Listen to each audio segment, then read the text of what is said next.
Les 7 familles les plus riches au Québec en 2022.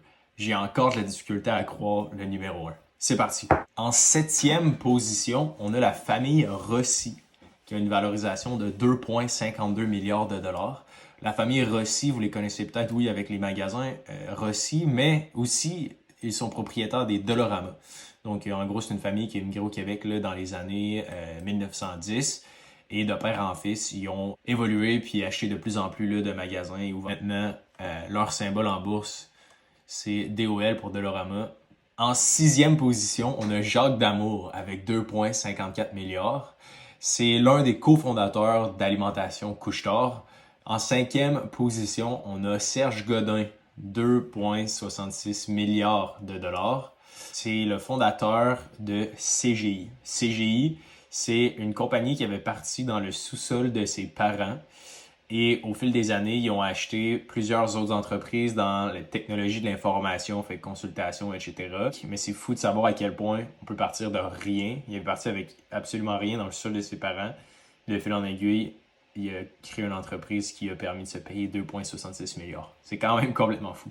4e position, nul autre que notre bon vieux Jean Coutu avec 3,39 milliards de dollars. Il est passé d'un pharmacien régulier à l'un des pharmaciens les plus riches du monde entier. Mais au début des années 90, dans le fond, l'entreprise avait commencé à racheter des chaînes de pharmacie. Fil en aiguille, on grossit. Puis en 2018, le groupe Jean Coutu a été vendu à la chaîne d'épicerie québécoise du Métro dans une transaction d'une valeur de 4,5 milliards de dollars. Bunker. En 3e position, qu'est-ce qu'on retrouve au Québec? Alain Bouchard. Alain Bouchard à 5,08 milliards de dollars, qui est encore l'un des autres cofondateurs d'Alimentation Couche-Tard. Fait que vous imaginez à quel point l'entreprise Couche-Tard est rentable, à quel point vendre des sacs de chips, des Gatorade, ça peut être super payant. Ils ont commencé humblement avec un premier dépanneur, puis par la suite, ils ont racheté d'autres bannières.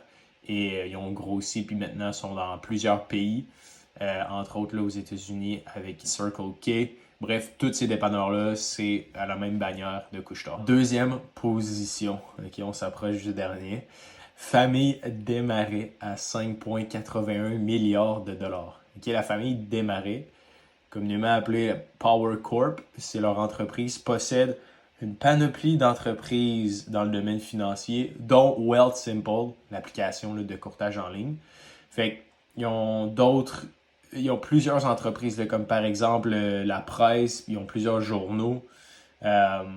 Et jusqu'à maintenant, là, c'est une des familles les plus influentes là, au Québec. Et le numéro 1, c'est des vendeurs de produits laitiers et de fromage. Emmanuel Lino Saputo pour 6,9 milliards de dollars. C'est presque, c'est 1 milliard de plus que la famille Desmarais. Fait que c'est quand même substantiel comme gap. Puis bref, bon, ben Saputo, tout le monde les connaît.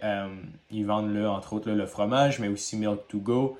Fait qu'ils sont pas mal là, dans toutes les épiceries du monde. Et leur valorisation boursière est de 14 milliards de dollars. Donc voilà, c'est tout pour